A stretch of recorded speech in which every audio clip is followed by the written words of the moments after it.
अस्सलाम वालेकुम नाज़रीन इकराम, आप देख रहे हैं YouTube channel Faridi Sanjar YouTube channel. मैं हूं इशरत फरीदी। आइए मैं एक अहम खबर से आपको रूसनाश कराता हूं, जिसे आपने यू न्यूज़ पर या डेली न्यूज़ पर भी ज़रूर देखा होगा। सोशल मीडिया पर भी ये न्यूज़ काफ़ी वायरल है। इसकी चंद खसूसियात मैं आपके साथ शेयर करना चाहता हूँ, जो कॉन्स्टिट्यूशन और सुप्रीम कोर्ट के हवाले से ही है। आइए अब हम बढ़ते हैं खबर की तरफ। EWS के यानी आर्थिक बेसिस पर आरक्षण 10% आरक्षण को सुप्रीम कोर्ट ने बाहर रखा है। 5 में 3 जजों ने इसके पक्ष में फेवर में वोट दिया, फैसला सुनाया है, यानी कि आरक्षण जो 10% है आर्थिक आधार पर सही है। आए भी इस सिलसिले में चंद बातें और शेयर करूँ। जब से सुप्रीम कोर्ट कायम हुआ यानी 1773 से, तो हमारी इंसाफ अदालत का आखिरी दरवाज़ा सुप्रीम कोर्ट ही रहा है। और ये ख़ास तौर पर ये कॉन्स्टिट्यूशन की व्याख्या भी करता है, इसलिए और भी अहम अदालत है। इसके ऊपर कोई अदालत नहीं। हाँ, अलबत्ता नज़रसानी के लिए से हम दोबारा अपील कर सकते हैं कि अपने फैसले पर नज़रसानी के। बहरहाल आइए, अब जो फैसला जब आ चुका है 5 में 3 जजों का, लेकिन इत्तेफाक की बात यह है कि चीफ जस्टिस ऑफ इंडिया ने इससे इत्तेफाक नहीं किया है, बल्कि कहा है कि SC ST और OBC को इससे बाहर रखना मतलब न्यायपूर्ण नहीं है, भेदभावपूर्ण। बहरहाल ये उनकी अपनी राय, फैसला तो है। तो जस्टिस महेश्वरी ने फैसला को पढ़ कर सुनाया है, जिन्होंने कहा कि ये 50% आरक्षण को मुतासर नहीं करता है, चूँकि वो जो है वो लचीलापन उसमें काफ़ी है। बहरहाल आर्थिक आरक्षण के लिए जजों का भी राय है कि आर्थिक आरक्षण तो इस बेसिस पर था नहीं, बल्कि ये जो किया गया है ये एक अच्छी बात है, कि अच्छी पहल है। और गवर्नमेंट को, सरकार को आर्थिक दृष्टि से पिछड़े लोगों पर ध्यान देना चाहिए। बहरहाल फैसला आते रहते हैं, फैसला सुनाए जाते हैं, और असंतुष्ट वो कभी भी मतलब के राज़ी नहीं होते। उन्हें अगली अदालत का या नज़रसानी का इंतज़ार रहता है। और मुतासरात लोग जो जो इनके हक़ में फैसला नहीं होता है, वो कुछ न कुछ चमा गोइयाँ तो करते ही रहते हैं। बहरहाल तमाम ये कॉन्स्टिट्यूशन के मामले को, ये 130वां कॉन्स्टिट्यूशन है, वहाँ अमेंडमेंट है, जिसमें इस बात का पूरा ख्याल रखा गया है कि आर्थिक दृष्टि से जो पिछड़े हैं उसमें सभी आ जाए। उसमें इत्तेफाक की बात है कि हिंदू, मुसलमान, सिख, ईसाई सभी आ जा रहे हैं, लेकिन बतौर ज़ात चूँकि ऑलरेडी शेड्यूल ट्राइब और OBC को आरक्षण मिल रहा है, इसलिए उनको इस आरक्षण से बाहर रखा गया है। जो उन जजों का किराया है जिन्होंने इसके हक़ में फ़ैसला दिया 10% आरक्षण के हक़ में।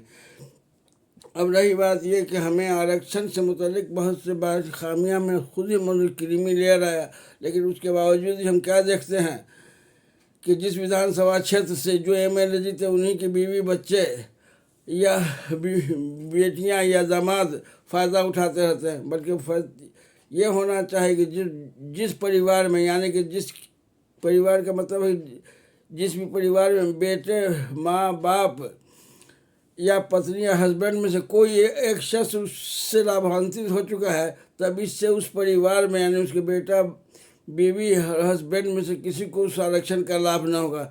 नहीं तो हमेशा तो वही फ़ायदा उठाते रहेंगे। ये एरिया पासवान जी का क्षेत्र है, तो ये जगजीवन राम का क्षेत्र, ये कर्पूरी ठाकुर का क्षेत्र है। ये इस तरह से क्षेत्र मशहूर हो जाता है। हमेशा उन्हीं की बीवी और बच्चे, दामाद और बेटियाँ इसका लाभ उठाते रहते हैं। दरअसल जो पिछड़ा वर्ग है वो महरूम ही रह जाता है। जो असल इसका बुनियादी चीज़ है कि सबको फ़ायदा पहुँचे, बल्कि एक ही ख़ानदान के लोग जो फ़ायदा उठाते चाहे IAS का एग्ज़ाम हो या कोई इलेक्शन हो, उसका लाभ उस परिवार से एक ही शख्स में होना चाहिए। यानी कि उसमें अगर उसके बाप, माँ, बेटा, बेटी या हस्बैंड में कोई उठा चुका है, तो उसको दोबारा इस आरक्षण का लाभ नहीं, बल्कि उसको जनरल इलेक्शन या जनरल सीट से खड़े होना चाहिए। तभी जा कर के पूरा आरक्षण का सही लाभ हो सकेगा, जो इसका मकसद वो हो सकेगा। बस इस फैसले में चूँकि आ चुका है, इसके मुताबिक कुछ कहना नहीं है। जब 1773 से जब सुप्रीम कोर्ट कायम हुआ, एक आखिरी अदालत हम लोग सुप्रीम कोर्ट है, उसके फैसले का इज्जत और एहतराम करना हमारा फ़र्ज़ है। और हम हमेशा तैयार रहें कि हम जनरल कैटेगरी में आए, जनरल कोटा से, न कि आरक्षण के मोहताज रहें कि हमको जब कोई आदमी हाथ में भीख दे तभी हमारा पेट भरे, नहीं, बल्कि हम खुद कमा करके खुद इस लायक बने। दूसरी ये बात सुनिए, आरक्षण तो अपनी जगह पर है, लेकिन मार्क्स के साथ समझौता नहीं होना चाहिए।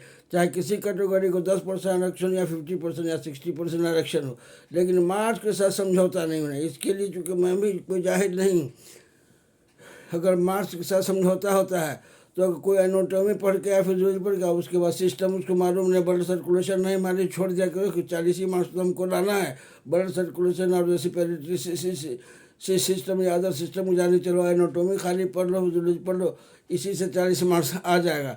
नतीजा क्या होता है कि नब्ज देखने की भी सलाहियत नहीं रहती है ऐसे डॉक्टर की, और ऐसे इंजीनियर की जो छोड़ के चलते हैं। डायनेमिक्स तो पढ़ लिया, स्टैटिक छोड़ दिया, स्टैटिक भी पढ़ लिया तो डायनेमिक छोड़ दिया, मार्क्स लिया, उसका उनको कुछ इल्म नहीं रह पाता है।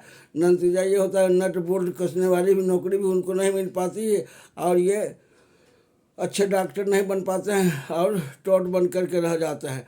तो ऐसी डिग्री नहीं होनी चाहिए, बल्कि आरक्षण दीजिए, लेकिन मार्क्स का रिक्वायरमेंट है। जो जनरल को चाहेगा 70% कट आउट, तो इनका भी कट आउट 70%, ताकि हमें सही स्टूडेंट और सही मुकाबलियाती सही कंपटीशन के हो सके और सही लोगों को इसका फ़ायदा हासिल हो सके। आरक्षण बुरी चीज़ नहीं, लेकिन मार्क्स के साथ समझौता नहीं होना चाहिए। जिस तरह से इलेक्शन में आप रखे हुए हैं कि हाईएस्ट वोट लाने वाला ही विजयी घोषित होगा, उसी तरह से भी यहाँ भी हाईएस्ट मार्क्स के साथ समझौता नहीं होना चाहिए। हाईएस्ट मार्क्स लाने वाले को तरजीह दी जाएगा, उसके बाद कैटेगरी दी जाएगी। नहीं कि हाईएस्ट मार्क्स लाया और उसके बाद मालूम होगा 35% वाला भी आ गया, कहाँ हाईएस्ट है, कहाँ 35, कहाँ 100%, कहाँ से। इस बीच के गैप को समझने की किसी को सलाहियत नहीं है क्या? ये अच्छी तरह समझना चाहिए कि हम हाईएस्ट मार्क्स के साथ ही लें, चाहे रिजर्वेशन हो। जिस तरह से हाईएस्ट वोट वाले को हम विजयी घोषित करते हैं उस क्षेत्र से, उसी तरह से हाईएस्ट मार्क्स वाला ही क्वालिफाई करेगा उस एग्ज़ाम को जिन्हें आरक्षण भी दिया गया है। इससे ये होगा कि हमारी टीम जो होगी इंजीनियर और डॉक्टर या वकील की या एडमिनिस्ट्रेटर की या प्रशासन में, टीम एक नंबर की तैयार रहेगी। बहरहाल आज की वीडियो में इतना ही काफ़ी।